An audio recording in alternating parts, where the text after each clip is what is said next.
د کندهار د پوهنتون ځوان استاد بصیر احمد آصف ته په ډېر درنښت بلنه ورکوم چې راشي او خپل شعر موږ ته واوري.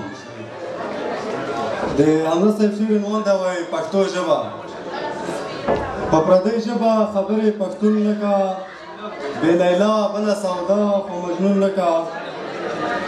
څو د خپل ادب باران باندې ونه شي، بل باران به د قام فصل زرغون نه کا.